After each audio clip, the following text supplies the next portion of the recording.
안녕하세요. 저는 현재 영국에서 작은 만두집을 하고 있는 이나라입니다. 탈북한 지는 이제 8년 정도 다 되어 가네요. 지난번 항저우 아시안 게임으로 한국의 경기를 보는데 역시나 수준 높은 실력을 가져 또 놀랍네요. 저도 과거에 운동을 했던 체육인으로서 한국 선수들을 보면 존경심이 우러나옵니다.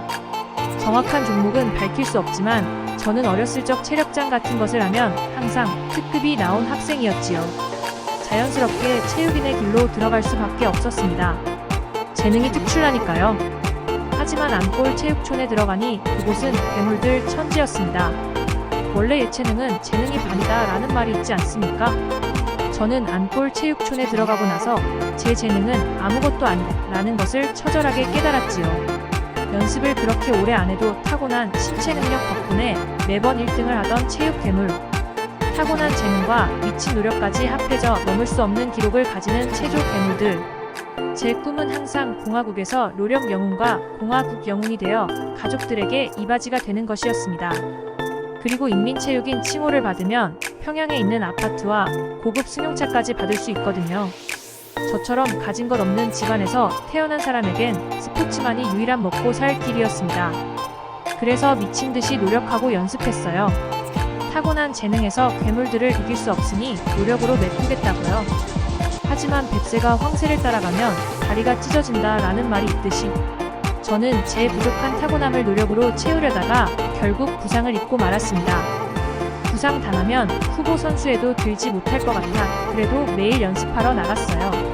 그러다 눈치챈 코치님이 리나라 나오라 하고 얘기했지요. 네, 눈치채셨던 겁니다. 저는 엉엉 오열하며 한평생 운동만 했는데 이제 다른 일을 어떻게 합니까?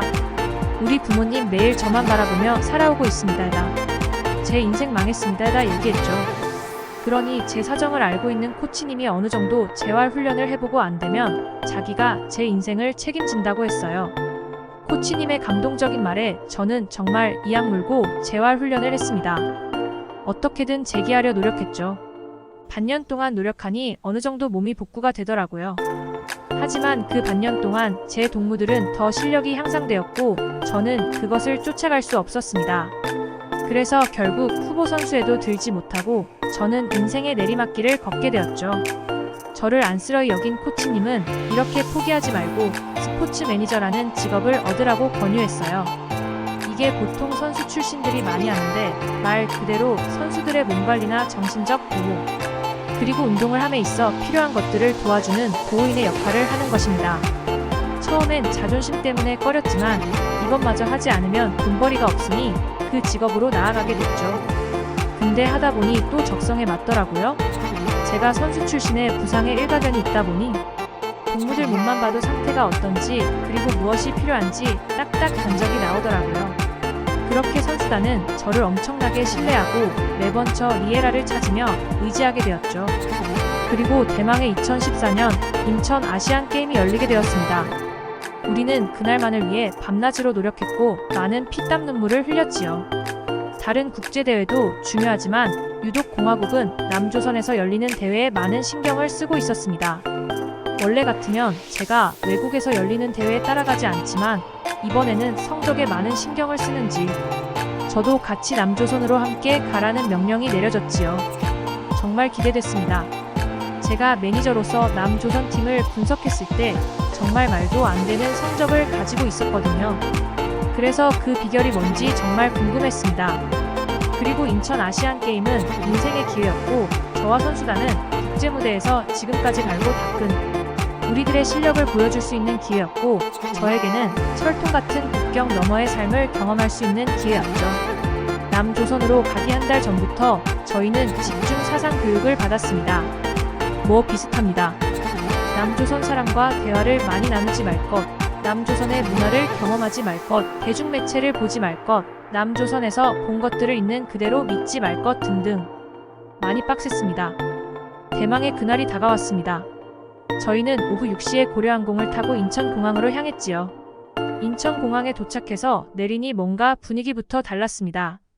삭막한 공화국과는 달리 번쩍번쩍한 것이 너무 화려한 거 아니겠습니까? 그런데 더 놀라운 게 공항 안으로 들어가니 이 세련된 디자인들은 무엇인지 눈이 커졌습니다.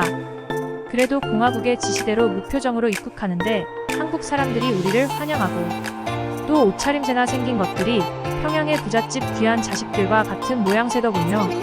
저뿐만 아니라 같이 입국한 선수들 모두 그때 충격을 받았습니다. 카메라들이 번쩍이고 한국 기자들은 우리에게 마이크를 들이밀었습니다.